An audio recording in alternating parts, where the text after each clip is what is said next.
Hi, Ed. Thanks for joining us again. Hey, yeah, Dave, yeah, thanks for having me back. Right. Researching animals is one thing, but researching the facts surrounding the impact of a giant bolide, giant meteor, asteroid, whatever it is a different thing entirely.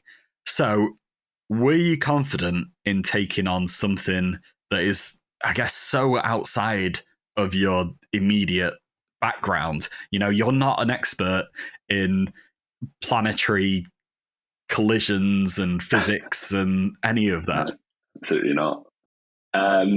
Yeah, I don't know if confident is the word I would use going into it, but I was definitely interested and excited to learn a lot about it as well. See, it's the biggest event, I guess, that's ever happened on Earth, arguably, and certainly one of the biggest sort of points within the series. So I guess I wouldn't say I was confident going into it, but I was excited to learn about it. And as I did, maybe as I learned more about it, maybe my confidence went down because it's just a whole world of physics and geology and paleontology that is just vast and much more intertwined, I think, than other sequences we were looking at. You know, when we're looking at species for other topics, it was, you know, what do they look like? What do you think they could do? And what's the narrative? But there's such a mess of things going on with this giant impact that it was really challenging to bring it together. And I said my job is to try and find out as much as I can about it, but then break that down into very simple, not simple, but concise terms to then provide to the rest of the team. And so getting my head around everything and then being able to break it down was very tricky. But again, had a huge amount of support from different scientists. And Sean Gillick and Gareth Collins were both phenomenally helpful throughout, along with a lot of other people. But whenever I got a question that I thought I'd known most things, and then I'd get a question that I completely didn't know, luckily there was lots of people on hand that were happy to help. Oh, for sure. These kinds of things, as soon as you start digging into the detail, the first thing you realize is that you really don't know very much at all.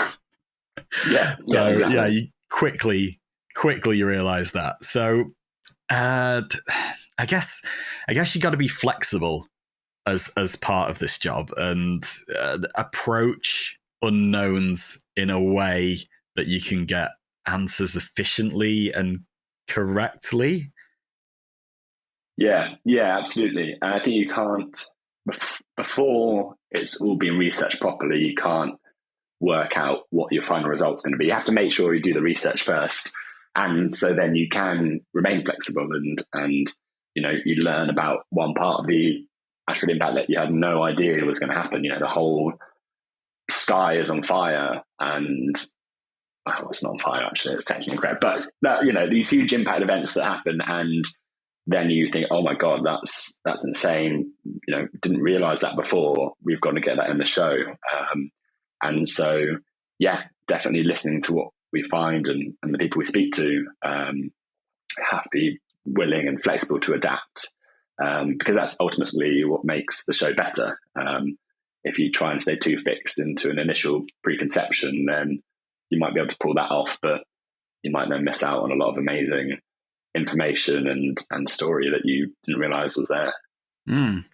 So you've been told we're doing this scene and you're researching it, and you can look at the scientific literature, and in there you're going to find things like estimates for the size of the asteroid, the bolide, the speed at which it impacted the Earth and how much energy was in that.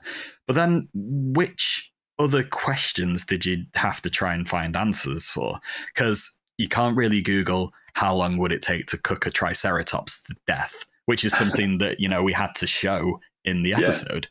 Yeah, and it's a good point. Because, yeah, exactly. It's sort of, I guess, converting all of that information into on-screen details and story. And yeah, you're right. It would be much easier if you could get the cooking time of a Triceratops on BBC Good Food or like. But no. So I think part of that was I guess sort of incorporating that is trying to work out, what happened, where and when, and what did that affect. So we wanted to, it turns out, something I certainly didn't know is how many different levels of fallout there was from the event that happened. And, there's huge waves, and there's ejecta, earthquakes, vaporizing, heat and light energy, not light energy, heat energy.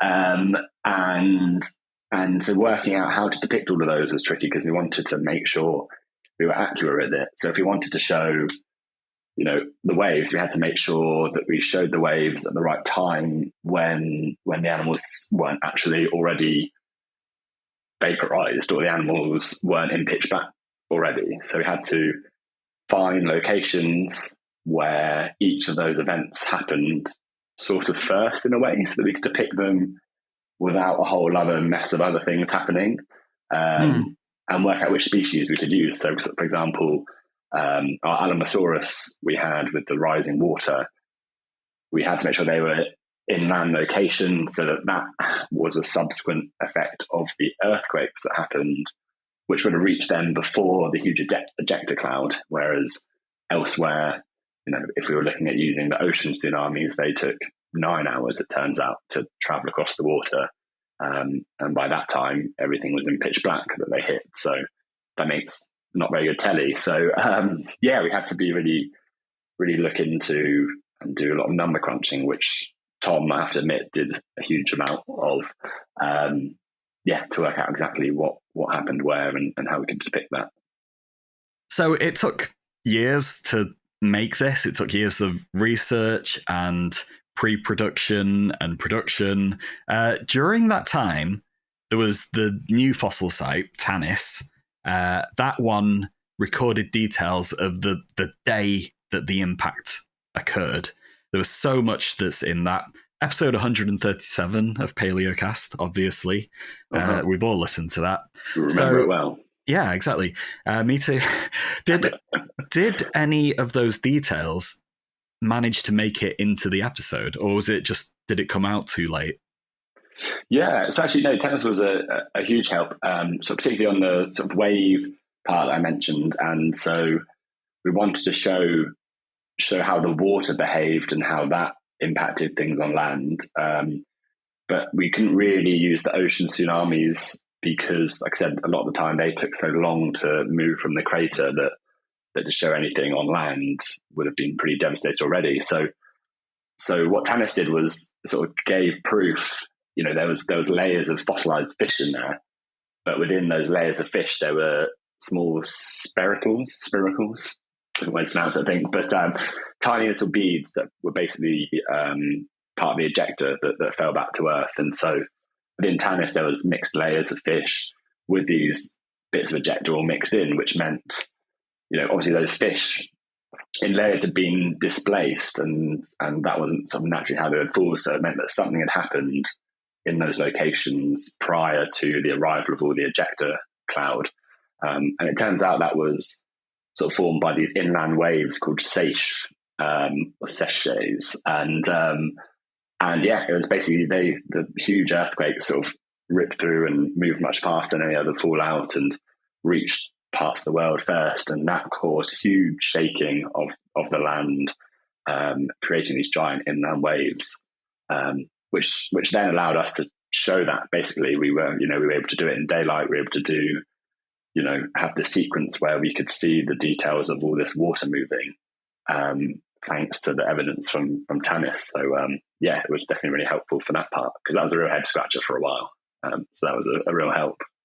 Yeah. There must be so many details that you could get into this scene. So are there any other really surprising details that you found out? Are there any that you wanted to get into the scene? And are there any details in episode 6 that we as the audience might have missed? Yeah. I mean, to be honest, I think what's amazing about it is that I certainly didn't realise, the details of it in general, I didn't realise how many different killing mechanisms really that were a result of the impact. And my favourite part, if that's probably not the best phrase, my favourite death-causing mechanism was the ejectionist cloud that went across the Earth, and all the superfine particles that were going back down towards the Earth's surface. Basically, the friction of them and the atmosphere created the whole sky to turn into a grill, essentially, and that was hundreds of degrees hot on the ground level, caused by this re-entering ejector, essentially. And that blew my mind. Just the idea that you were there on Earth, and I guess anywhere on Earth at that point, there would be no darkness really, because everywhere is lit up by this burning hot sky, which is pretty grisly. But I mean, that's insane. That's just crazy. Yeah. And that was then followed by complete lack of sunlight and lack of light reaching the Earth's surface from the sun, because it was blocked out by the cloud. And yeah, it was very, very crazy contrast that it went from glowing sky everywhere to complete darkness, which I think was I think that's the most interesting detail of it for me anyway.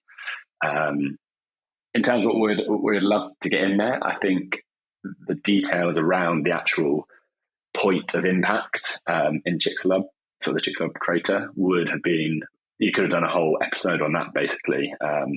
The details of the biome of the asteroid sort of hitting the ground and going like 20 miles deep, I think, and the crater that's 110 miles wide. I said 20 miles deep. Huge crater, and the way the sort of Earth, I guess, kind of rippled as if you'd thrown a stone into a pond. Sort of the same rippling, I believe, sort of happened with the Earth's crust, and then that all came down. And I mean, to be in that point on that day, and we didn't really go into it in the series because it's quite a localized fallout, I guess. There's only one crater, and it didn't affect things on the other side of the world, just that crater. So we didn't go into it there, but there's a lot of amazing stuff that happens there. But to be quite honest, I don't think I ever fully got my head around the exact details of it.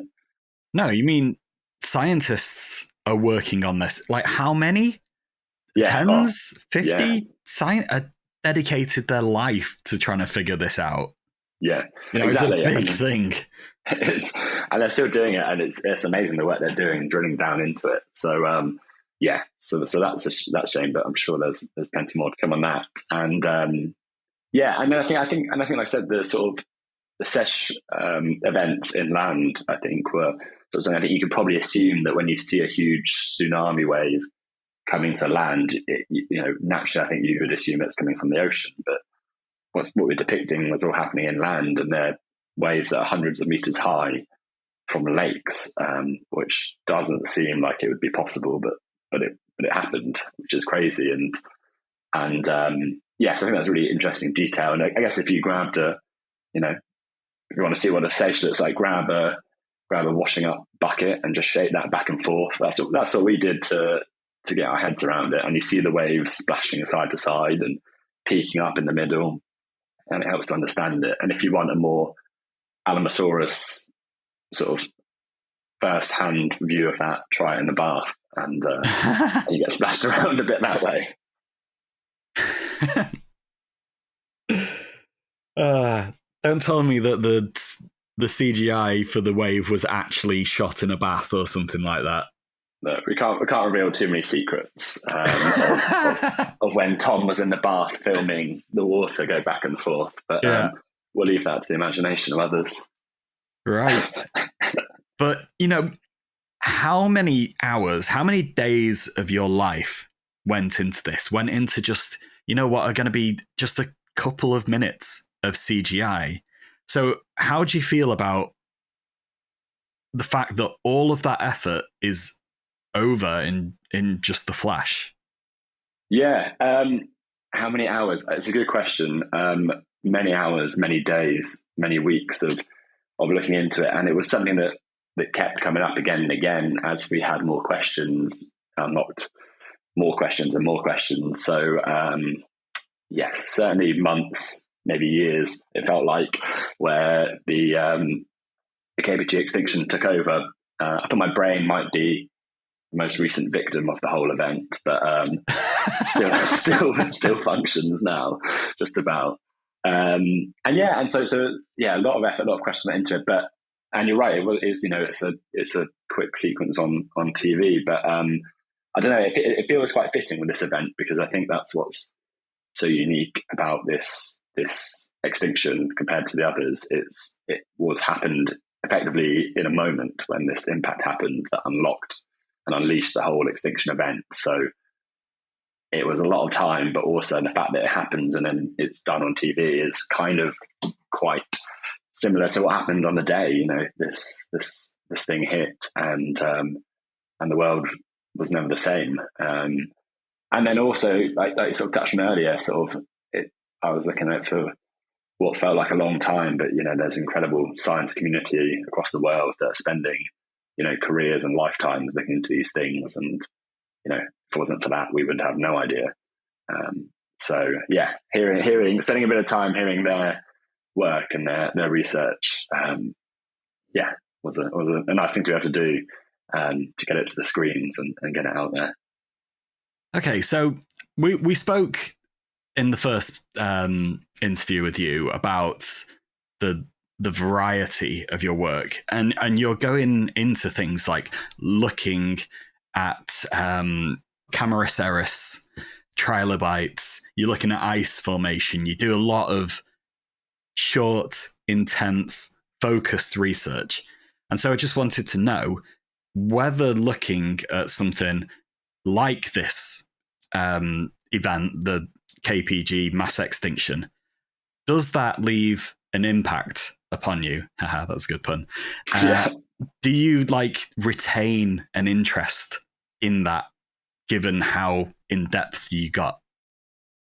Yeah, and you know what? Actually, this is this impact, this extinction event is the best example. I think it's the thing that in all the life on our planet sort of paleo research we did, it's the thing that will stick with me the most. Just how insanely complex and incredible that day was. And I think there's certainly not everything I would retain, far from it, and some of the creature details. But yeah, this event, I spent probably, while on Lupus, a good couple of years when people would ask me about my work. The extinction event here would be one of the first things that I would bore people with, or not bore people. I think it's so incredible. I don't know. Hopefully, it came across interesting as well, because of the details of it. I certainly didn't know that the impact caused the earthquakes, caused the sesh, while this cloud was coming across, grilling everything, starting wildfires, blocking out the sun. There's so many amazing parts to this event. But yeah, I think this definitely does stick with me, and I'm longing for that day. I'm at a pub quiz and there's a question about the KPG event, and I should be able to answer it. If not, then it's definitely too hard. There was once a pub quiz question about the eyes of horseshoe crabs, and it was like, how many eyes do they have? And I'm sat there in the pub quiz, being a PhD student, looking at optics in horseshoe crabs and sea scorpions. And I was just there I cannot believe there is a question about my absolute specific research interest. And I was just like, it's a trick question. They've only got 2. Yeah. And then the answer came back and it was 13. And I was like, I got it wrong. And I was like, no. Did you go up to them and ask them for their source of information? Yeah, where's your reference? Citation needed. Yeah. Yeah, God, that is funny. I bet the team were not happy with you. No, they won't. You were there for the horseshoe crab question, and when it came, bottled it. Yeah. Let the team Yeah. But given that this was, we've gone in our time talking to you from the last interview to this interview. We've gone from you networking in various interesting ways to finally seeing the show that you contributed, that you researched for, that you did so much for, coming out. How does that feel to have made it for your first real big researching work to be life on our planet, something that is going to be out on Netflix, has got Steven Spielberg and Morgan Freeman involved. Like, I mean, for me as well, like, this was my first big documentary thing, and I've got Steven Spielberg involved and Morgan Freeman, and my name's on the end of it. Like, how do you feel about that? Because I think it's amazing. Yeah, it is. It's really incredible, and I feel, it just feels a bit mad, like you said. I'm for when it comes out on Wednesday, seeing it on the home screen of Netflix, I hope is going to be quite an amazing and surreal moment. And I feel super excited for everyone to see it, and seeing the photos of the billboards up, for a core team, obviously a huge amount of people involved, but a core team in Bristol, in a sort of office of, this is the final result. Yeah, it's going to be incredible, and I feel super excited and very proud and privileged to have been given the opportunity to work on it. And also slightly nervous, maybe, or just hope that everyone enjoys it, and hope that it goes down well, which I'm sure it will. Like you said, it's a pretty all-star cast at the top on the credits. So just hope that everyone enjoys it. What are your plans for watching it? Have you got the day off to watch it? And who are you going to watch it with? Yeah, so haven't got any days off. That would have been a good idea. But no, they don't give you it. I know, it's outrageous, isn't it? We have to come in and do our job in the meantime. But I think there's a screening event going on here, and then I got a projector during lockdowns. There's nothing to do. We got a projector just to watch things on, to have a bit of fun. And so we'll be getting that up in the flat. Now it's October, it's dark enough so that we can get it on the wall, and we'll get lots of friends over and have a couple of drinks. I mean, thinking about some sort of dinosaur-y, paleo, themed food choices for it, outside of the obvious turkey dinosaur. And so, we'll get people around and friends and family. And we finished the show. I guess we finished it, or certainly I was less involved in it from the start of this year. So it's been great to have a bit of a break between seeing it and it coming out, because I'm sure I'll be watching it a few episodes repeated. But I'm very excited for that again. And looking forward to people's responses, and hopefully no one has to do a pretend enjoyed response to it. And I'm sure they won't. It'll be great. All right. Well, I hope you enjoy it. I have definitely enjoyed watching it myself. Thank you so much for coming on and talking to us. Yeah, no, thanks, Dave. Yeah, it's been great to catch up with you again.